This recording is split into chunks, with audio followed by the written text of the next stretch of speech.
How are you preparing for Year of the Horse?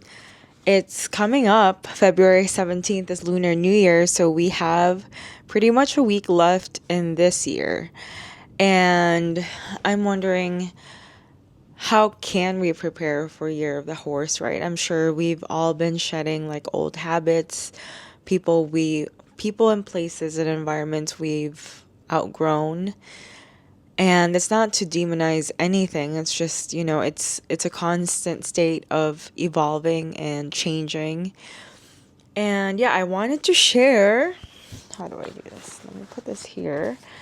I wanted to share what's on my notes and show y'all. I made quadrants. Let me show you. Haven't filled it out yet. But right here, this is what it looks like. And one quadrant says, so a quadrant is dividing things. Ooh. I'm right here. Dividing things into 4. And one says where I feel powerful. One says where I feel tethered, and that means where I feel held down. What freedom looks like. And the bold move. I also did another quadrant on the next page of where my time goes. I wanted to audit my time, where my time actually goes, and where I want my time to go, and what's wasting my time or energy, and what does reclaiming my time look like. And in another quadrant, I did a faith-based one. I am Christian, so I put where I see God moving, where I'm wrestling, what I'm praying for, and how I'm being called to serve. And I share all of this to say that prior to journaling, I felt so heavy. Maybe I was just tired from today, but this definitely helped put things into perspective. But what I really want us to work on today is the journal prompt of I forgive myself. I feel like I've been holding on to things intentionally or unintentionally. There's just things that I think that there's shame that has been projected towards me, and then there's like that critical shame, like the voice that I've been critical of myself, and I thought I was really good at it, but the more that I wrote, the more that I realized of how much baggage I still carried. One of them is I forgive myself from ever shrinking and forever dimming my light to make others feel comfortable.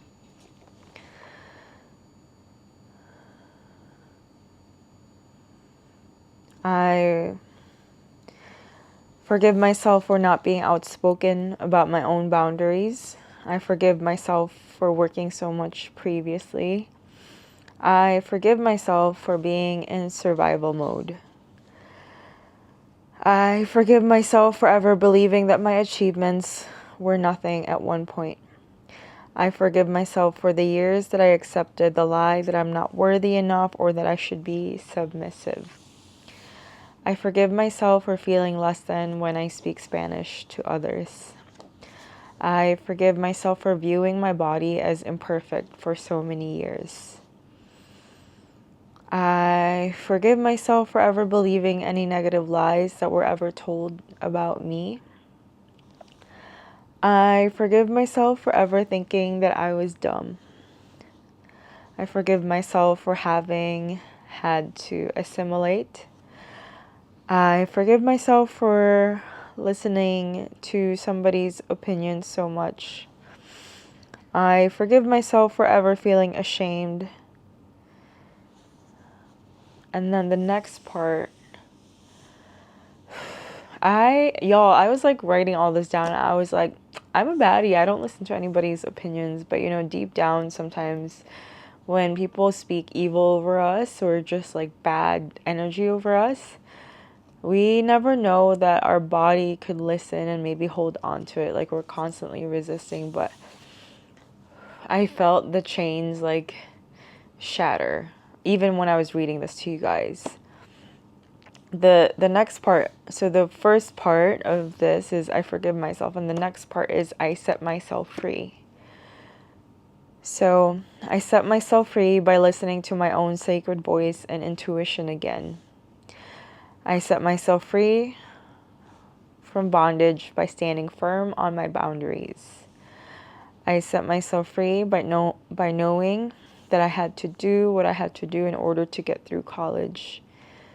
I set myself free by being limitless and taking action towards being limitless. And I know that there's so much more of me saying, like, I set myself free. But yeah, it's just so important. It's like mental therapy and mental and spiritual work to do journaling and staying consistent. I am a strong person,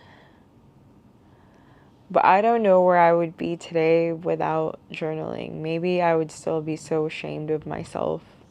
And like when I was younger, I feel like I listened to my intuition so much, and I lived life in the beat of my own rhythm. And along the way, I got lost. And then I felt ashamed for feeling lost, but now I'm finally starting to regain that part of me, like more clearly and like unapologetically. And today's Bad Bunny show really inspired me to, just reclaim and stand firm on my own ground and be unapologetic. Even my voice feels so much better nowadays.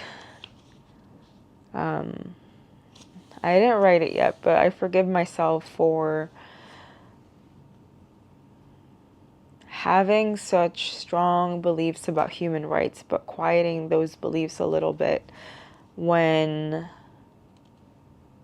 I was afraid maybe I would lose, not opportunities,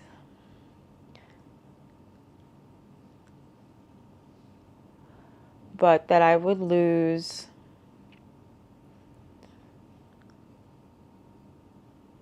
I guess the word is opportunities, or that people who are on a different spectrum of political beliefs, that I wouldn't be able to reach them because of me being outspoken. I forgive myself from that. That era is clearly over.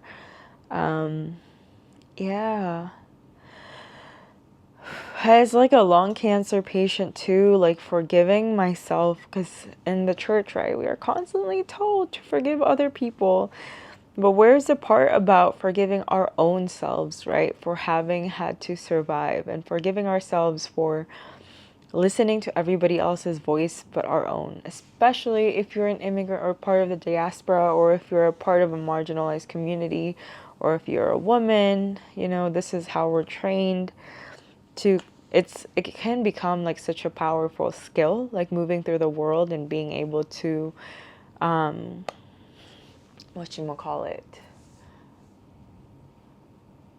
to be like super fluid and be able to navigate the world. What do they call it? Like camouflaging? But at some point you get burnt out from it, and it's just changing yourself constantly for other people is not it. I'm thankful to myself now that I could exist in a way that I'm like proud, but obviously I'm still working on that for Year of the Horse. But if you are feeling lost and wanting to journal and found this video helpful, please let me know. I would love to set up like workshops for people, I don't know, or just like share resources. Because I work online, I think about, setting up workshops separately, which live sessions are magical. But actually, the other part that I realized was that for Year of the Horse, I'd love to design some curriculum for myself and for the people. to set people free. But thank you so much if you've gotten this far. It's like a day of 1,080 days. I don't know the exact number of journaling. And this is also butterflies of like soaring and expanding. And that's what Year of the Horse is going to be for us. And I firmly believe that if you write down your thoughts, more of like manifesting is for forward thoughts, right? But I truly do believe that our future selves are reaching out to our current selves and our past selves. So if you had that superpower to reach to your previous self, or if your future self version of you is reaching out to the version of you today, what would they say or tell you? Man, that's a big question, but I'm going to leave you with that question today. Thank you so much for watching. Bye.